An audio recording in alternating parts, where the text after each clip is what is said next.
Okay, so our next guest has traveled a long way to be with you here tonight, and he's got something very special up his sleeve. Please make him feel welcome. Put your hands together for Dano Quinn!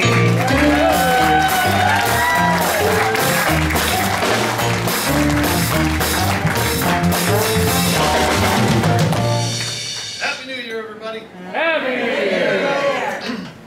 Hey, I come from a long line of seafarers. Quinn men have always gone down to the sea in ships for many years. Most famously, my great-grandfather was the bartender on the Titanic. Where a customer said, "Hey, I know I asked for more ice, but..."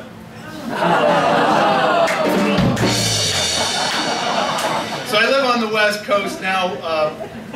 I go up to Alaska every summer on a ship. But I grew up just down the road near Mystic, Connecticut.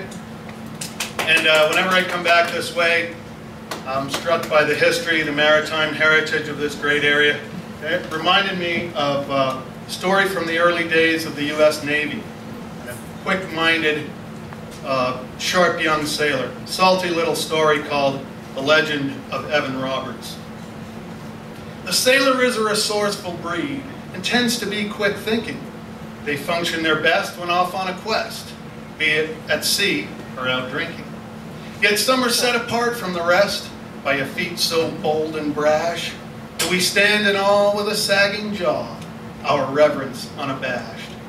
Take, for example, young Evan Roberts, an able-bodied young tar who still rouses cheers in defiance of years at how high he set the bar. You see, even in its earliest days, when young Roberts joined the fleet, the Navy had rules and suffered no fools about what made attire complete. Now, the standard uniform issue in the 1870s was a blue wool coat to be worn when afloat and flat front dungarees. These flat front trousers lacked a zipper. They had buttons on each side. To the left and right, they'd batten up tight, but could quickly open wide.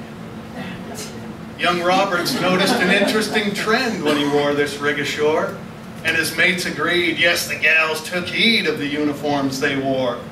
If a tar went ashore in his civvies, the lasses might pass him by. But in seafaring threads, it'd be turning heads and eliciting a sigh.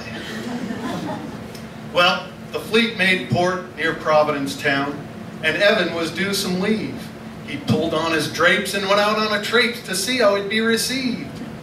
This day was the farmer's market, and croppers from all around had gleaned their field and brought in their yield to sell in the little town. If ever there was a good time and place to spark some time with a lass, Evan could see that this little spree would be hard put to surpass.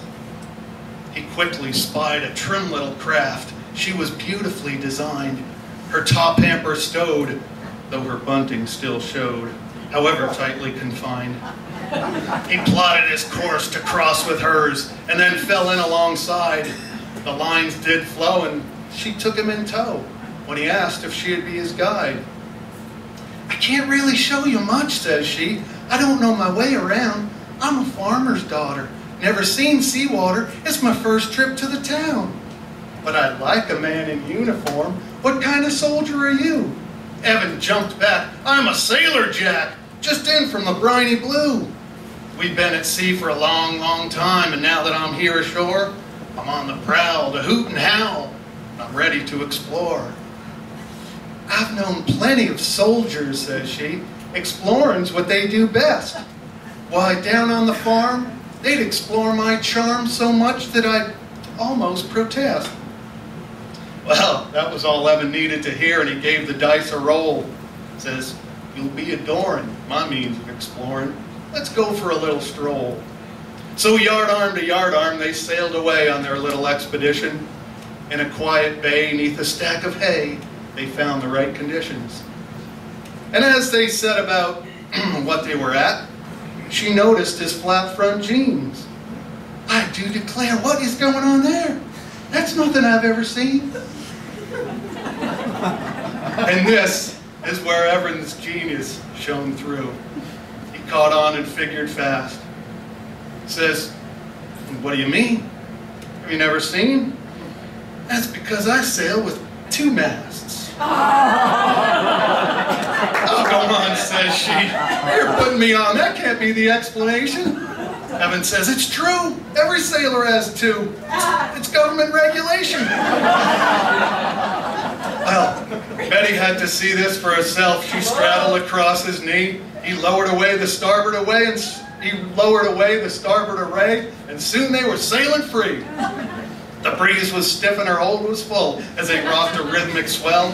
He timed their motion to match the ocean, and they fell under its spell. You'd have thought they were battling stormy seas the way they were tossed about, but they weren't complaining, and soon were attaining the bliss of those most devout. Their happy voyage came to an end. The breeze started easing off. With chests a-heaving and heavy breathing, they came down from aloft. Evan was hoping for a little rest as he lay back with a sigh, whew, feeling sublime and stalling for time as he watched the clouds float by. But Betty was all for forging ahead, loose rigged and raring to go. She slid off his knee and wanted to see what else he had down below. Well, he clewed up starboard and lowered away port. But Betty was quite dismayed because his port flag staff was smaller by half and didn't cut much of a blade. Yet here again, Evan's brilliance shone bright just when things looked at their worst. Says, yeah, he's jealous indeed because he didn't play lead. We should have let him go first.